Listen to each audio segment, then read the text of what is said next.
was the bye week? Nice. Got a chance to kind of reflect on ourselves, do a self-scout analysis of the first six games, and then do a little bit of recruiting. Got to go out to LA, and it rained. You know. It did. Not here. Yeah, I know. And then I got back to Oregon, and it was beautiful. It rained on Saturday at Disneyland. Did you watch some football? Yeah. I did. I spent Saturday blowing leaves, and I got to watch a little ball. Watch the Huskies. Oregon game was a good game, and then a little bit of the CU USC game. There's been a lot of talk about California and the fact they turn over the ball a lot, but their defense actually has a lot of takeaways. Do you have to put a little extra emphasis on that this week, knowing that they're pretty good at taking the ball away? Yeah, I saw. I mean, it's something that you notice on film is they've grabbed a bunch of takeaways, and no, I mean that's something that we preach every week with our guys. Is one of the main statistics that dictates wins is taking care of the football and creating turnovers, and we've got to take care of it each and every week, and so it's something that we emphasize, the same every week, I guess. Are you pretty happy overall with Wade Jamar's holding on to the football? I know last game there was a couple of pops, but what about that? He's got to be more consistent, and as a whole offensive unit, we got to be more consistent. But that's something that Coach Petrie's really been drilling with him, and that we drill with the entire offense is taking care of that thing. And we've had it on the ground.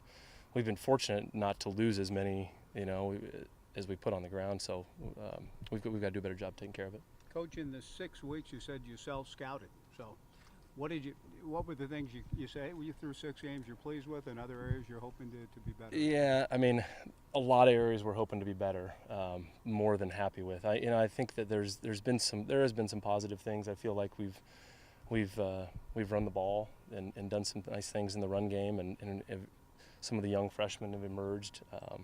But as a whole, we feel like we've got to create some more explosive plays.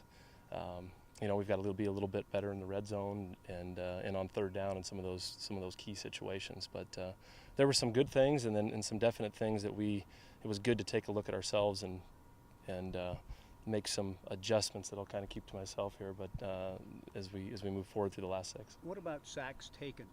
Can that number be reduced? And if Yeah, so, how? that's one. Yeah, that's on a long list. I'm trying to come up with that. Yeah, you guys probably know more than me. But yeah, the sacks. Yeah, that's something. And it's the sacks. We always tell the guys it's not necessarily always on the O-line. It's on the offense as a unit. We have ones that are on the quarterback for holding the ball too long or not getting the ball out, and some on the receivers for not breaking the route or winning on a route. And so I think that goes on us as a whole offense, and that really, the negative plays as a whole has been huge for us, and just stopping us in some drives and putting us in some. We've got way too many third and longs, like 3rd and 11 pluses that you're just not going to convert. Had you ever had a 3rd and 54 before? No, I can't say. I didn't have any. I didn't have a spot for that on the call sheet. Can you talk about the quarterbacks, the health, the situation, what's going on there?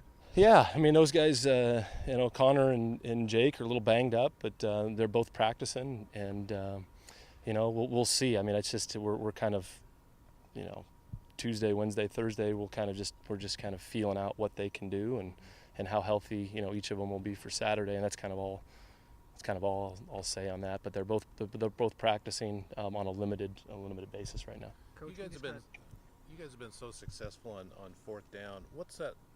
When you guys are talking over the headset, I mean, is it Jonathan saying we're going, or do you kind of talk him into it, or how?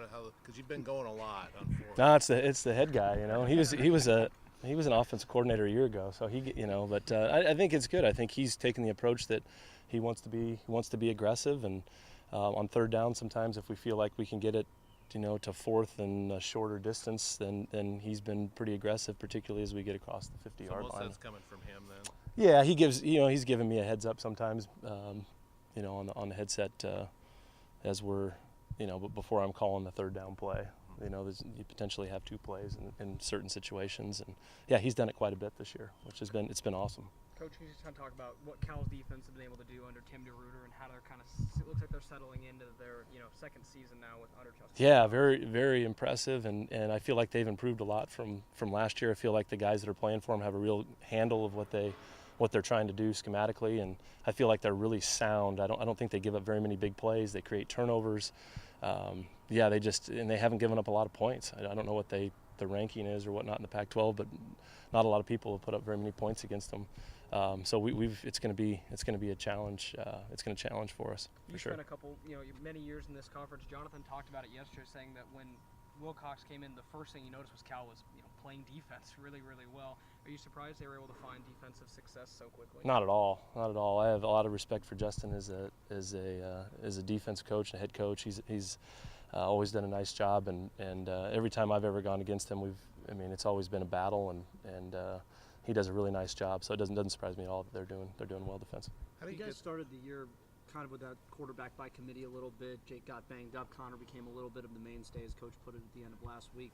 Is the quarterback by committee still viable at this point in the season going forward? Hopefully, hopefully both of those guys are healthy and ready to go this weekend, and I don't know that we'll be able to determine that till later in the week. But yeah, I feel like both of those guys at times during the year have done a lot of good things and have moved the ball. We've had both of them, so I think just to have that experience of having both those guys, I think is a definite benefit.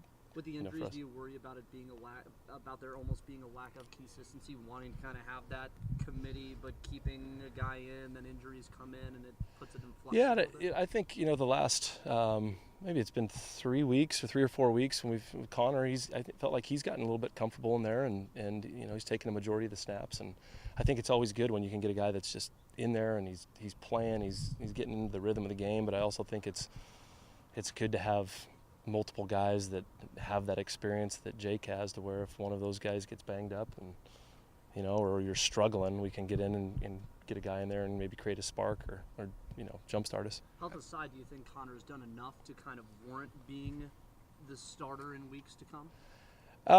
He's done a lot of good things. I think Connor's done a nice job at taking care of the football, and there's some definite areas of improvement. But yeah, I think he's done some good things, and I feel comfortable with him in there. And that's all I'll kind of say on it. how do you get the tight end passing game going, or are you happy with where things are at the moment? The tight end passing game. Yeah, I think a lot of times, Noah, I don't know that is 100% healthy right now, and I think that as the healthier he gets, I think we'll find some more ways to get him the ball, because I think he's a really talented player. But I think that really the system and what the defense gives us, will kind of dictate where the ball goes, more so than us just trying to kind of force a ball to a certain position group. And I think naturally the tight ends will catch some balls, and I think we'll look for some more ways, to find Noah as he gets healthier. With Cal, they've struggled on the road in the conference. You guys are looking for an important win. Is an intangible, could it be homecoming and the home crowd this Saturday to try to get you over the top? Yeah, I think when we at Colorado last year, we played on the homecoming game, but it was a great crowd. It was about this time of the year, and I just remember our players being really impressed with the atmosphere and the crowd and everything. And yeah, I think it's going to be a fun game Saturday, and I know our guys are really looking forward to it. Last question, Coach. Thanks, Brian. Thanks, Coach. Thanks, Thank you, Coach. Thank you.